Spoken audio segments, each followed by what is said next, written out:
Salvação e serviço. O desafio do Ministério Jovem, Malcolm Allen. Capítulo 10. Ministério Jovem e outros departamentos. A juventude e seus líderes não estavam sozinhos em suas convicções quanto aos verdadeiros objetivos do Ministério Jovem. Os líderes de nossa igreja também acreditavam nesses mesmos objetivos e foram os arquitetos e promotores do novo ministério em favor da juventude. Entre eles, o principal não foi outro senão o presidente da Associação Geral na época, A.G. Daniels. Na reunião de abertura da Convenção da Escola Sabatina e dos Jovens, no dia 10 de julho de 1907, ele fez a seguinte declaração que muito ajudou a dar propósito e direção ao departamento nascente. Abre aspas. Antes de mais nada, devemos receber de Nosso Senhor conceitos claros e bem definidos acerca de muitos problemas relacionados com o bem-estar dos jovens de nossa denominação. Devemos compreender sua grande necessidade de uma transformação total de coração e acerca de como podemos trabalhar mais eficientemente para ajudá-los a obter essa mudança. Precisamos ter uma compreensão clara do serviço que nossos jovens devem prestar a esta causa, e nós mesmos devemos ser levados a fazer planos simples, mas eficientes, para levar avante essa obra. O objetivo que esta convenção pode representar para a nossa causa dependerá também da nova resolução que tomarmos a respeito do serviço que daqui em diante prestaremos. É possível fazer muito mais para Deus do que estamos fazendo agora. Podemos empregar nossas energias nessa obra e colocar nela uma devoção como nunca antes. Queremos que este encontro nos traga novo poder e vida, para que, com sabedoria, inspiração e resolução, lancemos um movimento que seja tão abençoado por Deus, que se estenda pelo comprimento e largura de nossa denominação e convide para o serviço às fileiras de nossos jovens. Podemos ver nossos rapazes e moças fazendo na obra de Deus mais do que estão fazendo agora. Eles dispõem de muita energia que podem aplicar para o bem. Deveria haver um desejo maior da parte deles de chegar a ser professores, médicos, enfermeiros, pregadores e obreiros bíblicos. Acaso não é possível que aqui se lance um novo movimento capaz de trazer-nos tudo isso? Creio que seja possível. Fecha aspas. A.G. Daniels, relatório da Convenção dos Jovens, 10 de julho de 1907. Mais tarde, no mesmo dia, A.G. Daniels proferiu um notável sermão intitulado Nossa Missão perante o Mundo e desenvolveu mais detalhes do que havia mencionado antes. Abre aspas. Nossa missão ao mundo pode ser resumida em proclamar a mensagem do terceiro anjo a cada nação, tribo, língua e povo. Ocupamos um território que nos pertence totalmente. Não creio que haja outro povo no mundo que reivindique tal missão. Nunca, na história da igreja, foi lançado e levado avante um movimento como este. O que é a mensagem do terceiro anjo? Terá chegado o tempo de levar essa mensagem ao mundo? Existe justificativa para deixarmos tudo mais neste mundo e devotarmos toda a nossa atenção, nossa vida inteira e nossas perspectivas seculares a esse empreendimento? Enquanto essa questão não estiver firme e satisfatoriamente respondida, não vejo como o jovem possa dedicar a vida a esta causa na forma como deveria fazê-lo. A única fonte de informação relativa a essas perguntas é a palavra de Deus. Aquilo que chamamos de mensagem do terceiro anjo encontra-se registrado no capítulo 14 de Apocalipse, versos 6 a 12. É uma mensagem tríplice, uma grande mensagem dividida em 3 partes que se deve dar ao mundo. Cada parte deve receber sua ênfase no momento apropriado e, no final, todas as partes devem combinar-se numa grande e solene mensagem de advertência de Deus para o mundo. Nossa missão no mundo é proclamar essa mensagem. Esse fato deve ser impresso na mente de nossas crianças e jovens. Precisa estar entretecido em cada fibra de seu ser. O ensino de nossas escolas, os cultos de nossas igrejas, os ideais apresentados e os conceitos expostos devem todos ter como fim impressionar a mente de nossas crianças e jovens com o fato de que sua missão como indivíduos deve ser a missão de toda a igreja, a saber, proclamar ao mundo a mensagem do terceiro anjo. Se isso for feito enquanto são jovens, essa impressão não os deixará nunca. Quando chegarem à idade em que tenham de assumir responsabilidades e forem chamados a decidir em que decidirão suas vidas, serão certamente influenciados por esse grande fato. O que podemos dizer quando nos sentimos tentados a duvidar de que esse grande movimento seja tudo o que se propõe ser? A única coisa que podemos dizer é que ele é baseado na palavra de Deus, que permanece para sempre. Essa mensagem, esse movimento estão enraizados tão profundamente na palavra que a única forma de desprender-se deles é rejeitar a própria palavra. Devemos ser adventistas enquanto cremos nas Escrituras. Não há outro caminho e nem queremos outro, pois essa é a mais gloriosa mensagem e esse o mais glorioso movimento no mundo. Sob o ponto de vista religioso, os jovens adventistas são os mais felizes e abençoados jovens dentre a juventude no mundo. Possuem a missão mais definida dentre todos os jovens. Dispõem de algo sólido e substancial, em cuja realização pode canalizar em suas energias enquanto viverem. É verdade que muitos outros jovens no mundo estão trabalhando para conduzir pessoas a Cristo, mas falta-lhes uma maravilhosa e inspirada definição de propósito que temos nós. E agora, devemos inspirar nossos jovens a fim de que consagrem suas energias e vidas para a conclusão dessa obra. Nossos idosos não podem ir para terras distantes, aprender novos idiomas e suportar as privações inerentes a esses campos.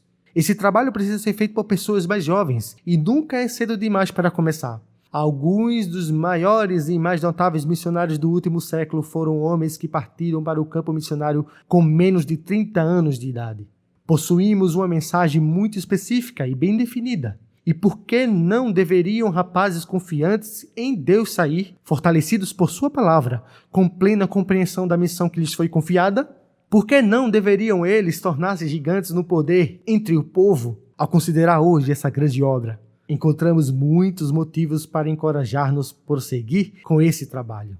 Temos muito a impelir-nos para a frente, muito para levar-nos a dedicar sinceros esforços na execução da obra e no cumprimento da missão. Fecha aspas.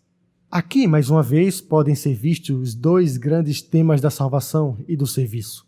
Por salvação se entendia a conversão pessoal, a mudança de coração de cada jovem, ao ser ele levado a um relacionamento mais íntimo com Cristo. O serviço se definia como a responsabilidade bíblica designada por Deus a cada indivíduo que lhes professe o nome, para dar a mensagem do terceiro anjo.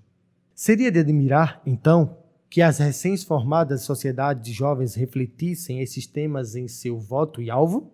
O amor de Cristo me constrange, e a mensagem do advento a todo mundo nesta geração. Os líderes também ecoavam os mesmos sentimentos. O professor Frederick Griggs, expoente na obra educacional da época, participava daquela conversão e manifestou-se. Abre aspas. Deste encontro deve brotar nova inspiração para nossos jovens em todo o mundo. Inspiração quer dizer mais do que costumamos pensar. Não significa simplesmente um entusiasmo passageiro. Significa inalar, absorver aquilo que dá vida e vitalidade ao ser. Desejamos sinceramente que nossos jovens em toda a terra inspirem o Santo Espírito que produz vida.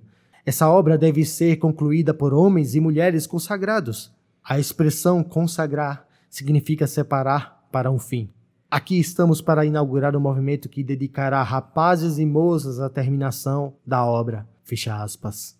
Pouco mais tarde, o professor B.G. Wilkinson apresentou um estudo sobre a Bíblia e a juventude, abordando o mesmo assunto. Observou que o ministério em favor dos jovens existia não por causa de um voto da comissão, mas por causa de uma decisão baseada em princípios revelados pela palavra de Deus. Abre aspas. A melhor organização de jovens será fraca e se reduzirá a nada, se estiver baseado na Bíblia. Sim, uma organização como essa pode ser fundada inclusive sobre princípios da palavra de Deus, mas se não forem traçados planos para continuar um estudo sistemático e sólido das Escrituras, a organização, com o tempo, ficará privada de suas forças e deixará de promover os seus objetivos originais.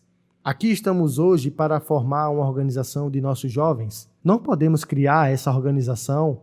As grandes verdades para esse tempo já fizeram antes de nós. Aqui estamos simplesmente para reconhecer o resultado e tomar posse do precioso dom. Mas estaremos deixando de unir esses elos enviados pelo céu, caso não atribuamos à palavra de Deus o seu lugar de eminência no seio desse exército. O poder que trouxe à existência essas esplêndidas hostes é o único poder capaz de atribuir uma tarefa a cada indivíduo, a cada fileira, a cada grupo, conduzindo o todo à vitória. Esse exército de jovens não é toda a igreja, tampouco deve tomar o lugar dela, mas, ligado à igreja, pelos indissolúveis laços de um propósito comum, pode e deve formar a linha de combate, permanecendo a igreja ativa, produzindo e enviando o material necessário. Precisamos tomar providências quanto ao treinamento de guerreiros cristãos. Precisamos contar com jovens soldados que não tenham outra obra no mundo a não ser a obra do Mestre. Precisamos levar esses jovens e confiantes corações a sentir intenso amor por seu divino Senhor. Como poderemos fazê-lo? Dando-lhes a palavra. Começando com a escola sabatina, continuando com as sociedades jovens, levando-los às páginas sagradas, e sua santa influência os unirá a Deus. Então pensarão com fé, falarão com honestidade e servirão com amor. O poder da mensagem se fará sentir rapidamente em todas as terras e países, e em breve estaremos no lar. Há uma inspiração que a Bíblia nunca deixa de oferecer, o anelo de sermos mais úteis. Ela nunca subestima o desejo de tornar-nos mais úteis ou obtermos mais conhecimento. Fecha aspas. B.G. Wilson, A Bíblia e Nossa Juventude. Arquivos da Associação Geral. Naturalmente, na formação de qualquer novo departamento da igreja, surgem as perguntas. Haverá duplicação? É necessário? Que relação terá esse departamento com os outros? O pastor G.B. Thompson, diretor da Escola Sabatina da Associação Geral, respondeu a essas perguntas. Abre aspas. Os departamentos da Escola Sabatina, dos Jovens e da Educação têm um só propósito. Consiste em conseguir que as energias dos jovens sejam dedicadas à obra da mensagem do terceiro anjo. Promover uma disposição à atividade missionária é a obra do Departamento dos Jovens. Devemos impressionar a mente de nossos jovens com a ideia de que a única razão pela qual vale a pena viver neste mundo, a única que permanecerá para sempre, é a obra da mensagem do terceiro anjo. Tudo o mais avança para a destruição e o caos eterno. Fecha aspas. G.B. Thompson, citado no relatório da Convenção da Escola Sabatina e dos Jovens, Arquivo da Associação Geral, 1907. O mesmo pastor apresenta ideias semelhantes em um trabalho sobre a Escola Sabatina. Abre aspas. O departamento da Escola Sabatina é um dos mais importantes elementos na obra em favor dos jovens. Como todos sabem, esse departamento tem promovido esse ministério até o momento, quando então percebemos que se tornou necessário organizar um departamento separado. Mas a organização de um novo departamento não altera em nenhum sentido a relação do departamento da Escola Sabatina com a obra em favor de nossos jovens. Sua ênfase é um pouco diferente daquela do departamento dos jovens. A Escola Sabatina compreende o estudo da lição, enquanto o Departamento dos Jovens tem a ver com o serviço, ainda que não exclusivamente, mas seu objetivo maior é capacitar os jovens para a atividade missionária. A Escola Sabatina se interessa pelos jovens e continuará interessada neles até que se termine a obra no mundo. O propósito do Departamento da Escola Sabatina é o propósito da mensagem do terceiro anjo, da qual faz parte. De maneira geral, seu propósito é levar a mensagem do terceiro anjo ao mundo. De maneira específica, é salvar almas. O ensino da mensagem deve começar na escola sabatina. Se pais e professores colaborarem, incutirão amor pela mensagem no coração dos pequenos, e isso será eficaz e útil na obra que o Departamento dos Jovens executa. Assim, esses dois departamentos devem sempre trabalhar juntos na grande obra em favor dos jovens. Fecha aspas. Trabalho apresentado por G.B. Thompson. O propósito da Escola Sabatina, Arquivos da Associação Geral. Outras objeções que surgiram ligavam-se à questão de haver ou não a necessidade de uma nova organização para atividades missionárias. Não seria essa uma duplicação do Departamento de Ação Missionária? Se era necessário criar um outro departamento, como se esperava que ambos se relacionassem? Mais uma vez, a liderança apresentou as respostas. Abre aspas. Alguns têm argumentado que é incoerente organizar os jovens numa sociedade missionária, sendo que a igreja tem uma.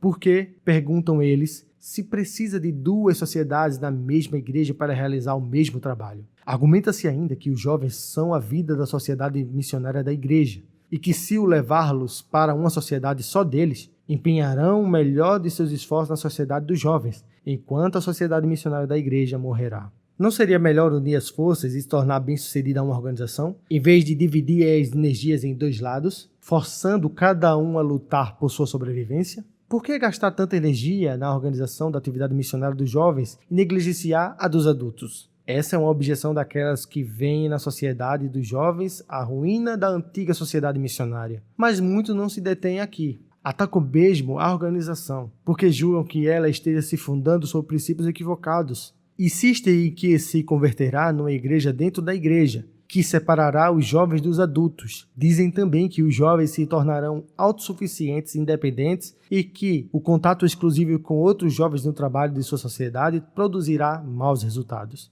Naturalmente, surge a pergunta: essas objeções estão fundamentadas em fatos ou em receios? Com poucas exceções, as pessoas têm afirmado que o trabalho aproxima os jovens da igreja, que contribui para que sejam mais ativos na obra missionária, que tem despertado em toda a igreja o zelo missionário e que tem aproximado os jovens dos adultos. Se a obra dos jovens deve ser um membro útil na igreja, devemos dar-lhes esqueletos suficientes para mantê-la em pé e suficiente organização para capacitá-la a fazer o bem. As vantagens de um departamento bem estabelecido são muitas. A sociedade dos jovens tem uma obra especial a realizar e precisam de uma organização especial para concretizá-la. É verdade que a sociedade missionária e a sociedade dos jovens têm muito em comum. O objetivo final de ambas é a mensagem do advento a todo mundo nesta geração. Mas enquanto o trabalho da principal das sociedades missionárias tem sido levar a mensagem aos que não pertencem à nossa fé, o objetivo básico e imediato da sociedade dos jovens é, ao meu ver, a salvação e o desenvolvimento da juventude. E ninguém pode trabalhar tão eficientemente nesse sentido como os próprios jovens. A obra em favor dos jovens não só apela a eles para obter uma resposta entusiástica a fim de conservar-lhes na verdade, como também faz deles eficazes obreiros de Deus. E, à medida que as responsabilidades são colocadas sobre eles, se tornam aptos para tarefas mais importantes. Resumindo, portanto, eu diria que a obra em favor dos jovens os protege das amizades mundanas, mantendo-os na verdade e aumentando-lhes o zelo missionário. Por outro lado, prepara obreiros, pessoas realmente dispostas a trabalhar para Deus e ainda faz mais, ou pode fazer mais, do que qualquer outro departamento da igreja para conservar e guiar nossos filhos através desse período tão difícil que é a adolescência, a qual define o destino da juventude. O movimento que se desenvolveu entre nossos jovens tem progredido sob a direção do Espírito de Deus e creio que ele veio para ficar. Fecha aspas. Citações de um estudo feito por O.J. Grafe. Por que devemos ter uma sociedade de jovens? Arquivos da Associação Geral. Não se manifestou desarmonia entre os departamentos, mas todos compreenderam perfeitamente seus diferentes papéis e como poderiam trabalhar em conjunto. Não obstante, também estavam cientes das diferentes maneiras de servir aos jovens. Matilda Erickson acrescenta, abre aspas, a Sociedade dos Missionários Voluntários é um departamento da igreja que trabalha de modo especial pelos jovens. A Sociedade dos Missionários Voluntários justifica sua existência como departamento mediante aprofundamento da espiritualidade da igreja, contribuindo para o bem-estar dos membros e aumentando sua atividade missionária na comunidade. A sociedade procura, em primeiro lugar, salvar os jovens e depois capacitá-los para o serviço. Nisso colabora com a igreja em seu conjunto e com todos os departamentos. Certamente a sociedade que permanece fiel ao seu objetivo será uma grande bênção para a igreja, pois estará adaptada para trabalhar especialmente pelos jovens, de cujo grupo a igreja espera recrutar o maior número possível de membros. Há, ou pelo menos deveria haver, 3 departamentos em todas as igrejas, que atendem às crianças e jovens. São eles a Escola Sabatina, a Sociedade Missionária do Lar e a Sociedade dos Missionários Voluntários. Deve existir perfeita harmonia e plena cooperação entre esses departamentos, pois somente dessa forma podem testemunhar o verdadeiro sucesso. Trabalham todos pelo mesmo grande propósito. Cada departamento ocupa um lugar especial, mas não pode ocupá-lo bem sem unir as mãos com os departamentos afins e sem que todos trabalhem juntos pela salvação de almas. Fecha aspas. Matilda Erickson, Missionários Voluntários e seu trabalho, 1922. O enfoque, como sempre, estava sobre a verdadeira missão da igreja. Nossa obra em favor dos jovens se destacava o estudo da Bíblia que conduzia à salvação pessoal e à capacitação ao serviço. Era nesse ponto que o novo departamento de jovens, através de suas sociedades, revelava seu potencial a colaborar com o departamento de educação. A filosofia adventista relativa à educação de nossos jovens havia crescido e se desdobrado. Nessa época, a igreja tinha um forte sistema escolar que incluía alguns colégios da América do Norte e no exterior. Nossas escolas eram consideradas como missionárias por natureza. Esperava-se que elas oferecessem a inspiração e treinamento com o fim de capacitar os jovens para o futuro serviço para Deus em qualquer linha de trabalho que ele lhes indicasse. A escola sabatina e a sociedade de jovens deviam se tornar centros de recrutamento de jovens consagrados. Os jovens, então, poderiam ser encaminhados para nossas escolas a fim de receber preparo adicional e, dessa forma, constituir um grupo de membros devotados ao cumprimento da missão da igreja. O professor Frederick Griggs expõe esse assunto do seguinte modo, abre aspas, esta convenção está impregnada de grandes possibilidades para a nossa obra educacional. Essa linha de ação não deve ser vista como desligada da obra da mensagem do terceiro anjo, mas precisa ser considerada como parte integrante dela. Deve penetrar em cada fibra da obra dessa denominação. É, portanto, absolutamente necessário que nossos moços e moças recebam tal educação, sob um ponto de vista intelectual, que os capacite a enfrentar os árduos tempos em que vivem e lidar com as pessoas difíceis que encontram. Também precisam possuir uma fé profunda, enraizada e bem firmada como o princípio vivo da palavra de Deus. Um jovem que tenha a mente bem direcionada, que apresente sólida fé, que preste a devida atenção ao seu corpo, observando as leis de saúde, realizará uma grande obra para Deus quando sair ao mundo. Enquanto acompanho a marcha dos acontecimentos e observo rapazes e moças ligados a esses acontecimentos, fico cada vez mais convencido de que é somente essa classe de pessoas que poderá realizar a obra de Deus para este tempo. É nosso dever reestruturar os nossos cursos acadêmicos e apegar-nos a essa linha de ação de tal maneira que nos qualifiquemos a salvar almas da ruína iminente. Para terminar a obra, necessitam-se de obreiros preparados, de agudo intelecto, cuja alma tenha sido tocada pelas brasas vivas do altar. O único lugar onde poderemos procurá-los é nas escolas onde essa mensagem é ensinada, onde os princípios dessa verdade sejam entretecidos com cada fibra de seu ser. Nossas escolas, portanto, ocupam um lugar extremamente importante nesse tempo. O que é que tudo isso significa para os jovens que participam dessa convenção? Significa que nossa sociedade de jovens lhes tem dado uma importantíssima tarefa na questão de sua educação. Cabe a essas sociedades oferecer, com fervoroso espírito, oportunidades para que cada um de seus membros sejam treinados para o serviço de Deus. Se cada um dos senhores assumir a atitude correta em relação a esse assunto, o resultado será que cada escola que temos estará repleta de moços e moças consagrados, sinceros, preparados para uma grande obra para Deus quando terminarem seus cursos. Depois disso, se em nossos colégios pudessem obter um rápido treinamento como missionários destinados ao estrangeiro, seríamos capazes de enviar para a Seara, dentro dos próximos 4 ou 5 anos, um exército de obreiros que abalaria o mundo. Essa é uma tarefa definida que lhes corresponde fazer aos moços e às moças presentes a esta convenção. Agora suponhamos que haja um grupo de 10 rapazes e moças consagrados e sinceros. Talvez tenha sido impossível a todos frequentar nossos colégios, mas imaginemos que dissessem: ajudaremos, se necessário for, 2 ou 3 de nossos companheiros para que possam ir ao colégio. Dessa maneira, rapidamente seria levado a nossas escolas um número muito maior de jovens do que até agora.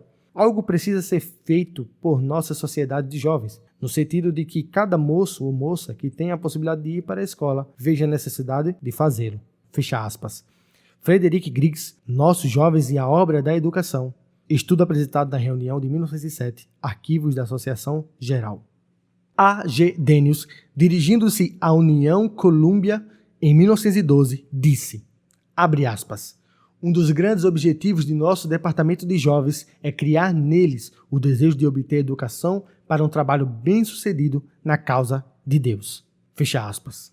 Sendo que nossos líderes eram unânimes em seu conceito de ministério entre os jovens, também era natural que existisse a cooperação entre os departamentos da Escola Sabatina, Sociedade Missionária e Educação. Cada um trabalhava tendo em vista o alvo comum, promovendo a salvação dos jovens, desafiando-os a assumirem um compromisso, inspirando-os a cumprir a missão da igreja e tomando providências relativas ao preparo ao serviço. Cada departamento devia ter uma função de colaborador no desenvolvimento progressivo da juventude. O período de 1907 a 1915 foi de crescimento e prosperidade no Ministério Jovem. Foi uma época de união e cooperação, mas planos adicionais precisavam ser traçados enquanto a obra se expandia. Aquilo que a Convenção de 1907 foi para o início do Ministério Jovem, o Concílio de Santa Helena foi para o desenvolvimento posterior. Em junho de 1915, os líderes dos missionários voluntários e os obreiros na área da educação reuniram-se no Pacific Union College. Esse concílio de 10 dias produziu ajustes e mudanças importantes relativas à ênfase e direção do Ministério Jovem, pois, na ocasião, foram elaborados planos a respeito do ministério entre crianças e os adolescentes. Houve uma grande integração ainda maior entre a área da educação e a dos jovens. Ao discorrer sobre a estreita relação que deveria haver entre o Departamento de Jovens e nossos colégios, o pastor M. E. Kearney, por ocasião da Assembleia de 1918, disse o seguinte, abre aspas, o avanço digno de menção é a cooperação mais estreita entre nossos colégios e o Departamento de Missionários Voluntários. É evidente que essas escolas, cuja função é preparar obreiros para todos os ramos de trabalho, são o principal fator de desenvolvimento do Ministério dos Missionários Voluntários. Se as escolas têm sociedade de jovens modelo e dão atenção a todos os planos do departamento, os estudantes sairão delas cheios de espírito de serviço e do desejo de ajudar os jovens nas igrejas locais. Anos atrás, fez-se a pergunta: quem entre os jovens se entregará a Deus com o propósito de trabalhar pela salvação de outros jovens? Ninguém está mais preparado para responder a esse chamado do que os moços e moças que desfrutam o privilégio de frequentar nossos colégios. Pode ajudar os jovens no trabalho de sua sociedade, despertando neles o interesse pela educação, como talvez nenhuma outra classe consiga. No encontro de Santa Helena, essa questão foi exaustivamente discutida e os líderes dos missionários voluntários, juntamente com os professores das escolas, concordaram com um plano de cooperação mútua. A Sociedade dos Missionários Voluntários do colégio deveria ser o centro das atividades missionárias da instituição e os grupos para as missões estrangeiras deveriam fazer parte da Sociedade dos Jovens. Na maioria dessas escolas, também tem funcionado um grupo de capacitação de missionários voluntários em apoio àqueles que desejam dedicar-se à obra entre os jovens. Cremos nós que a elaboração desses planos foi uma bênção para os alunos, para o Departamento dos Missionários Voluntários e para as nossas escolas. Um bom número de jovens já saiu dos colégios para entrar na obra dos missionários voluntários na pátria e no exterior. Fecha aspas. M. E. Kearney, relatório para a reunião da Associação Geral, 1918.